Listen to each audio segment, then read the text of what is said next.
आपका अपने YouTube channel Shubhansh classes में हम आपके लिए लेकर आए हैं। अपनी इस क्लास में आधुनिक आवर्त सारणी किसे कहते हैं, इसकी क्या विशेषताएं थी, मोजले की जो आवर्त सारणी थी वो कौन सी सारणी है, अब मोजले की आवर्त सारणी किसे कहते हैं, इसके गुण बताइए।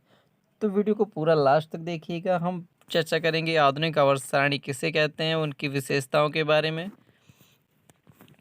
आधुनिक आवर्त सारणी जो मोजले ने दी थी उन्हें ही आधुनिक आवर्त सारणी कहते हैं। इसे मोजले की भी आवर्त सारणी कहते हैं। इनका पूरा नाम था हेनरी मोजले ने सन 1913 में परमाणु क्रमांक की खोज करने के पश्चात यह सिद्ध किया कि परमाणु का आधारभूत गुण परमाणु क्रमांक है, न कि परमाणु भार। इस आधार पर उसने एक नया संशोधित नियम दिया जिसे आधुनिक आवर्त नियम कहा गया। जो पहले की सारणी थी उसमें परमाणु भार, मेंडलीव ने परमाणु भार को माना था तत्वों के भौतिक तथा रासायनिक गुण परमाणु भारों के आवर्ती फलन होते, लेकिन मोजले ने कहा नहीं। जब उन्होंने परमाणु क्रमांक की खोज की तो उन्होंने बताया कि तत्वों के भौतिक एवं रासायनिक गुण उनके परमाणु क्रमांक के आवर्ती फलन होते। ये उनका संशोधित नियम दिया जिसे आधुनिक आवर्त सारणी नियम कहते हैं। तो उन्होंने क्या कहा, हेनरी मोजले ने सन 1913 में परमाणु क्रमांक की खोज करने के पश्चात यह सिद्ध किया कि परमाणु का आधारभूत गुण परमाणु क्रमांक है, न कि परमाणु भार। इस आधार पर उसने एक नया संशोधित नियम दिया जिसे आधुनिक आवर्त नियम कहा जाता है। इस नियम के अनुसार तत्वों के भौतिक तथा रासायनिक गुण उनके परमाणु क्रमांकों के आवर्ती फलन होते हैं। तो उनके अनुसार क्या होता है, तत्वों के भौतिक तथा रासायनिक गुण उनके परमाणु क्रमांकों के आवर्ती फलन होता है। अर्थात तत्वों को उनके बढ़ते हुए परमाणु क्रमांकों के क्रम में व्यवस्थित करने पर एक निश्चित समयांतराल के पश्चात गुणों की पुनरावृत्ति होती है। इन्होंने क्या कहा कि तत्वों के भौतिक तथा रासायनिक गुण उनके परमाणु क्रमांकों के आवर्ती फलन होते हैं। अर्थात तत्वों को उनके बढ़ते हुए परमाणु क्रमांक क्रम में व्यवस्थित करने पर एक निश्चित समयांतराल के पश्चात गुणों की पुनरावृत्ति होती है।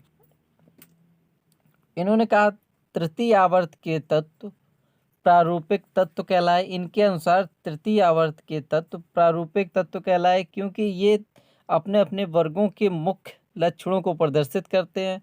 उदाहरण के लिए सोडियम प्रथम वर्ग तृतीय आवर्त प्रारूपिक तत्व है। प्रारूपिक तत्वों की विशेषताएं निम्नलिखित होती हैं। जो प्रारूपिक तत्व होते हैं उनकी विशेषताएं निम्नलिखित होती हैं। तो पहली होती है ये अपने समूह की संयोजकता को दर्शाते हैं। तो ये क्या करते हैं, अपने समूह की संयोजकता को दर्शाते हैं। दूसरा है ये समूह के विद्युत रासायनिक लक्षणों को प्रकट करते हैं। तो ये क्या करते हैं, ये समूह के विद्युत रासायनिक लक्षणों को प्रकट करते हैं। आधुनिक आवर्त सारणी के गुण। अब आती है आधुनिक आवर्त सारणी की क्या क्या गुण थे, क्या क्या गुण थे। तो आधुनिक आवर्त सारणी में 18 ऊर्ध्वाधर कॉलम जिन्हें वर्ग कहा गया। इन्होंने क्या किया कि इन्होंने 18 ऊर्ध्वाधर कॉलम जिन्हें वर्ग कहा गया और 7 क्षैतिज पंक्तियां जिन्हें आवर्त कहते हैं।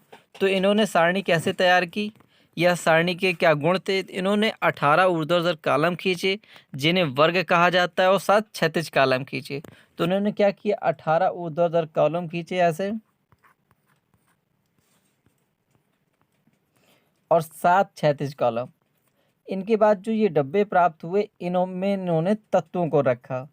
तो ये क्या बन गई, आवर्त सारणी। तो 18 ऊर्ध्वाधर कॉलम और 7 क्षैतिज कॉलम खींचे।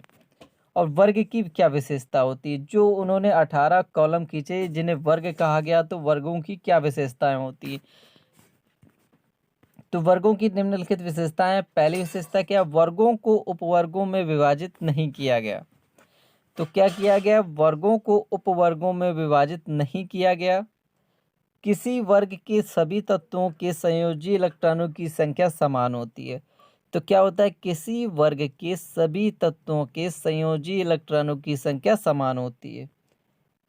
नेक्स्ट है तीसरा पॉइंट है तत्वों के भौतिक गुणों जैसे गलनांक, क्वथनांक, घनत्व आदि में क्रमिक परिवर्तन होता है।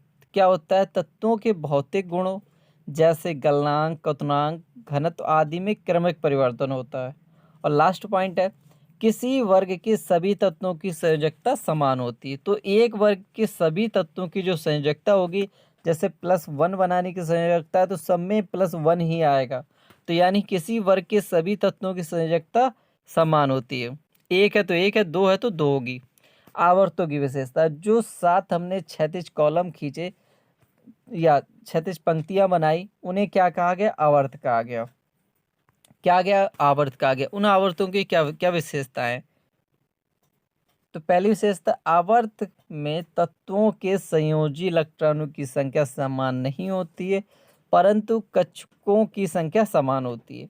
तो क्या होता है? आवर्तों में तत्वों के संयोजी इलेक्ट्रॉनों की संख्या समान नहीं होती है, परंतु कक्षकों की संख्या समान होती है। उन्होंने दूसरा नियम बताया कि संयोजी कक्षक में बाएं से दाएं जाने पर परमाणु क्रमांक में 1 यूनिट की वृद्धि के साथ संयोजी इलेक्ट्रॉनों की संख्या में भी 1 यूनिट की वृद्धि होती है। अतः भिन्न भिन्न तत्वों के परमाणु जिनके कक्षकों की संख्या समान हो, समान आवर्त में रखे जाते हैं। आवर्त का तीसरा नियम, संयोजी कक्षकों में इलेक्ट्रॉनों की संख्या बदलने के साथ ही तत्वों के रासायनिक गुण बदल जाते हैं। तो संयोजी कक्षकों में इलेक्ट्रॉनों की संख्या बदलने के साथ ही तत्वों के रासायनिक गुण बदल जाते हैं। इसके बाद चौथा पॉइंट है, विभिन्न आवर्तों में इलेक्ट्रॉनों की संख्या भिन्न हो सकती है। तो क्या होता है? विभिन्न आवर्तों में इलेक्ट्रॉनों की संख्या भिन्न हो सकती है। इसे कक्षकों में इलेक्ट्रॉनों के भरने के आधार पर समझाया जा सकता है। किसी कक्षक में इलेक्ट्रॉनों की अधिकतम संख्या 2n² हो सकती है।